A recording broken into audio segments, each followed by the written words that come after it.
Welcome everyone to The Bridge with the Millers. I'm your host, Christopher Miller. This is my lovely wife, Felicia. Hello. How everybody doing out there? Hope everyone had a great start to your week, your month, your day. We just want to stop in for a few minutes and just share a few moments with you and just talk with you for a few minutes. Today, I just wanted to get a little something off my chest today, just talking about, when people come and go in your life. Everybody's here for a season. We're not here to stay forever. And sometimes we have to let go. And we have to let people, just go on their journey. Some people come in to help build you. And some people come here to just be here for a season to help build you. They may tell you something that you don't like to hear, that you might not agree with, that you might not feel comfortable hearing, but they're here for only a season. And sometimes you have to let those people walk out of your life. Or sometimes they just come to help build you just for that second, for that moment, to help get you to the place you're trying to get to in life. Sometimes you don't recognize it right off. You just come in and you just gun-ho to a whole lot of situations or whatever, and you don't understand, what you're dealing with. And then somebody may come and they may see some potential in you. They may see some greatness in you. They may see something that you can't fully see at the moment. Because a lot of times we can look in the mirror and we may not see what other people view of us. Somebody may see your greatness. Someone may see the potential that you have stored inside of you, and they'll call it and they'll tell you, hey, I see good things in your life. I see you doing this, or I see you doing that. But at the time, depending on what moment you're in, you can't, follow up on that a lot of times. It's hard for us to see what other people see in our lives. So, and that being said, people come and they go. That's a true statement. I'm one that don't have a problem with people going. That's true. I have no problem with people exiting my life. You can usually tell when it's time for them to. I can. There are people who I don't want to ever see exit my life. But there are some people that immediately I identify that there are things that they have that I need. There's things that I have that they need. And we let God be God in the midst of those type relationships, and we work it out. But one of the worst things you can do to yourself is try to hold on to somebody or something when it's time for it to go. Because what you're going to do is you're going to cause an unnecessary struggle. And that struggle is going to make you miserable and that person. And we're not talking about marriage here. We're talking about friendships and things of that nature. Sometimes we outgrow people who we've been with all our life. But the things that you want to do, or the things that God has shown you, or the places that God wants to take you, they don't recognize or they can't identify with it. And not because you're no better or they're any less. It's just sometimes your paths are so different that you have no choice but to separate. And if you don't, it's going to cause two things. Two things could possibly happen from you not taking that separation. They may be able to pull you down. That's one.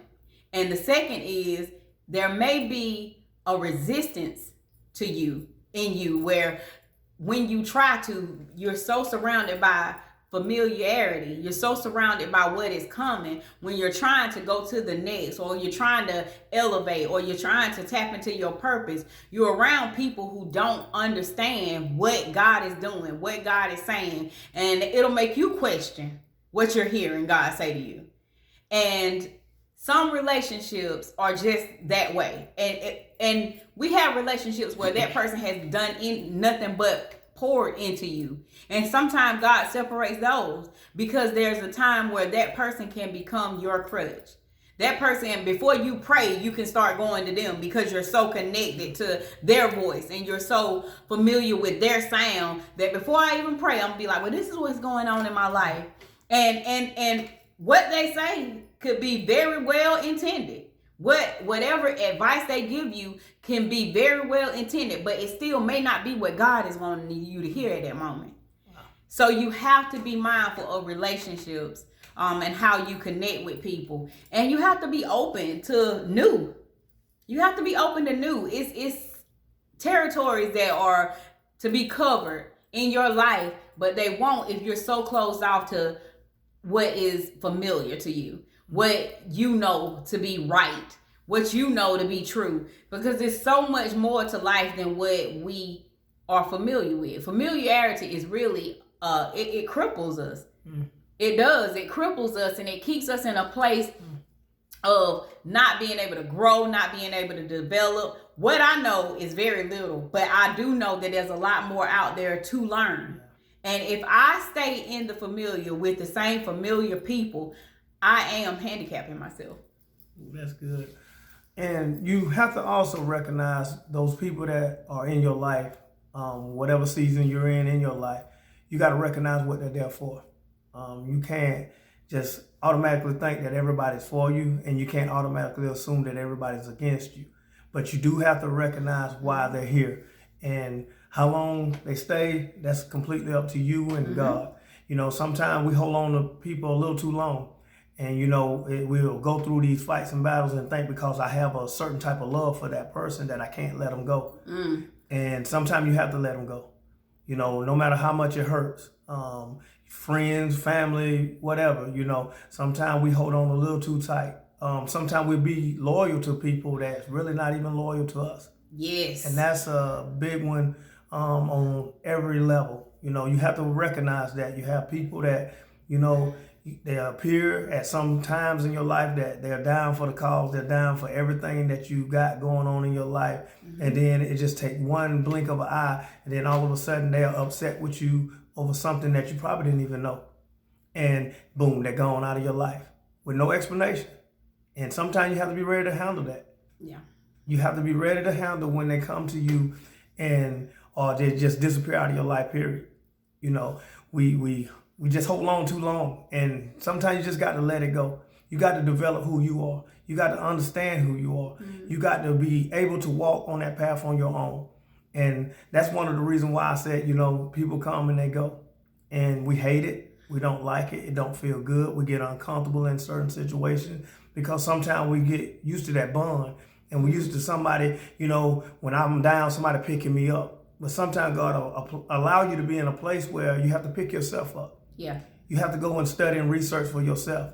And that's sometimes the best teaching ever is when you go out there and you have to learn for yourself. You have to get out there and figure out who you are. So that'll be a moment where you learn how to pick yourself up and learn how to get stronger. Learn how to go out here. Now, when I do have to defend for myself, guess what? I'm equipped. I'm ready. I can handle it. I'm not upset. I didn't have to worry about who was on my team that helped pick me up because I picked myself up. Yeah. Another thing about relationships, be mindful of the relationships that you have where the people are accustomed and they're comfortable with you being weak, with you struggling. They're accustomed to your struggle, and when you come to them with it, they help you, but at the same time, there's this little bit of expectation that what you going through, that's who you are, and that's where you'll be. Those are not people you need in your circle. Yeah, we all have struggles. Yes, we all have issues. But if I can't be the type of friend that when you are in a struggle and you are having issues, telling you that this is not your story. This is not how it ends. This is not how this is not how it's gonna play out even. We're gonna come up out of this, and this is what we gonna do. We gonna do, because people will get so familiar with your low place. They get so familiar with that low place that you walking through that when you shift and when you come to your senses and come to your true identity of who God says you are and what it is that you're supposed to be doing, when you come to that realization, some folks can't take that. They don't understand. Like just last year, they was just gonna slit each other's throats. Okay, now God has done what he said he would do. He said that he would mend. He's a mender. He said that he's a provider. Okay, I was broke last year. He's a provider. He said that he'll give me peace if I keep my mind on. So this year, I'm at peace with who I am. This year, I love me. I like what I see when I look in the mirror. But people will remember you based off solely what you struggled with throughout your life. Prime example, when you overcome something. Oh, I remember when you used to steal. I remember when you used to cheat on your husband. I remember when you used to get fired for staying out drinking all the time. That's the old person. Yeah. He no longer exists. I am a new creation. And so you have to be mindful of those type friendships. I am one who I believe strongly in a sisterhood, but I do not throw the term friendship around loosely. And even when it comes to family, I have prayed so hard about this right here. But when I see and when I recognize what it is, I back up. When you show me your true colors, I ain't gonna waste my time trying to paint you something else. You've shown me what it is, and I have to take what I saw at heart. And I pray before I make this solid decision on this thing. And honestly, I take a lot before I do it. I have to be pushed to this place. But once I really see it, oh baby, you ain't gotta worry about me no more. You ain't gotta worry about me no more, because I believe that boundaries are biblical. And the reason why I say that they're biblical, because it was times when Jesus separated from everybody to get to his right place, his right mind, to tap into the spirit of the living God. So I don't have a problem with my cutoff game is strong. It's pretty strong. It's pretty strong. And even in that moment, you can't be afraid to be different. You know, if something's tugging on your heart or something in your mind is telling you that I need to be different, that I want to be different, and that I'm going to be different, then that's what you need to do. Yeah. You don't need nobody's validation on your life to tell you that you can be different, that you can do something that you always wanted to do in your life. You don't need no one's input on that. All you need to know is God gave you that vision and that you can go ahead and follow through on it. So you don't need no one's input. Just go ahead and make that move. Go ahead and be different. Test the waters and see how good it is out there sometimes. See how different it is instead of doing the same thing over and over that hasn't produced no fruit, that haven't did anything for your life. You know, on that level, it's the same thing, the same repeating cycle. It's just like a revolving door. You'll go round and round in a circle doing the same thing. Keep going around that door. But it is an opening to both ends of those revolving doors. So you choose which side do you want to go out of. That's up to you completely. So, in that being said, you know, pick and choose wisely. Yeah. Understand what you're dealing with. And don't be afraid to change. Don't be afraid to be different. Yeah. Make that a must in your life. Make it a checkpoint. Make it a goal. Write it down. Do something. But change your patterns. You know, we want things to be different. We want to see stuff evolve in our life. But yet and still, we'll still go and do the same thing over and over that we know for a fact that it's not changing anything. Yes. And we'll stay stuck. And then here we go, we get on up in age. We're getting older and older.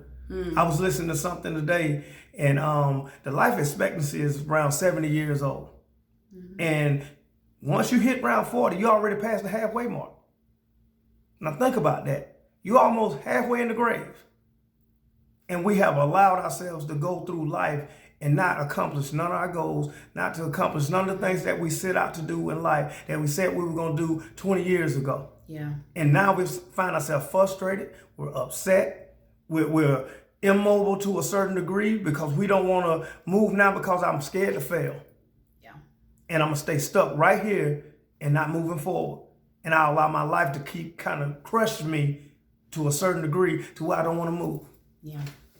Well, I'll say this, adding on to being different and adding on to the fact that we are in a place where we're letting fear handle our lives. Right. We're letting it run us. And right now, a lot of people have all these dreams and goals and aspirations and even prophetic words over their head, but we're not moving based on what's going on in the earth right now.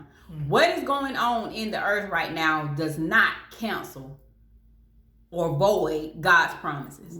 So don't be fearful of that. If God has placed something in you, move now. I feel like the earth is pregnant with success right now, because now it's a time for God really to get the glory. Because if you succeed during a time where all that is going on, if that idea that he's placed in you, that God idea, that witty invention, all those things that he's giving you, if it takes off now, can't nobody get the glory but God. Because we're in the middle of a pandemic. Right.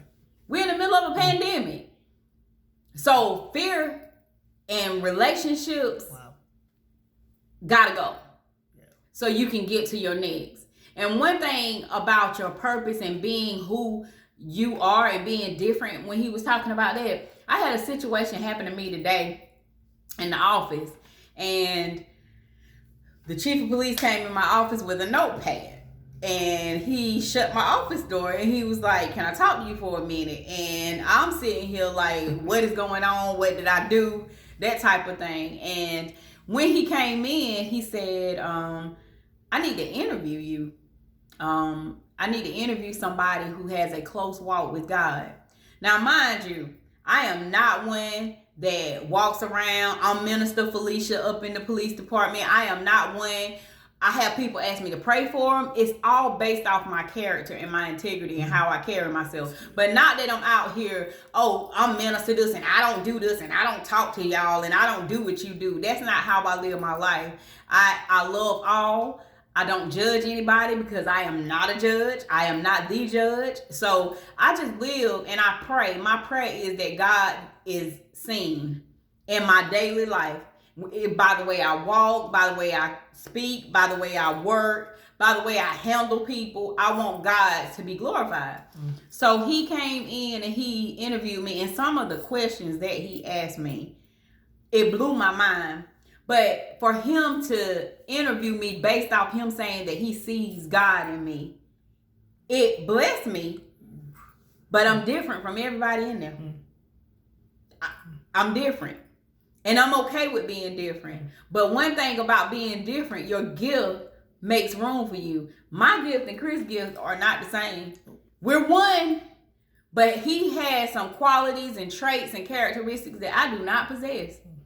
And that's going to open doors for him.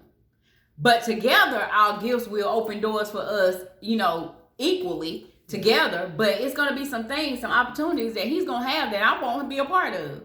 Because that gift that he has is going to be needed in an area that I'm not necessary, and vice versa. Right. I definitely agree with that. And she said something a few minutes ago about the difference. And when people recognize you, what do they see? Ask yourself a question every day you get up. What do you want people to see? How do you want them to recognize you? What are they saying when they call your name? What do that mean to you? You have to ask yourself that question. Quit doing the same things over and over. Expecting something different. It's not going to work. Exactly. I don't care how hard you try. It will not work. And we just wanted to come and share that little bit with you today. Just let you know we love you. We're here for you. And we want to see everyone make it. We want to see everyone change. We want to see everyone strive for excellence. Be the best that you can be. But try to do something different than what you've been doing all your life. For once, take that stance and become something different. This is your host, Christopher Miller. This is my lovely wife, Felicia. We love y'all. Hope you like, share, and subscribe to the videos. And we'll see you next week. Peace.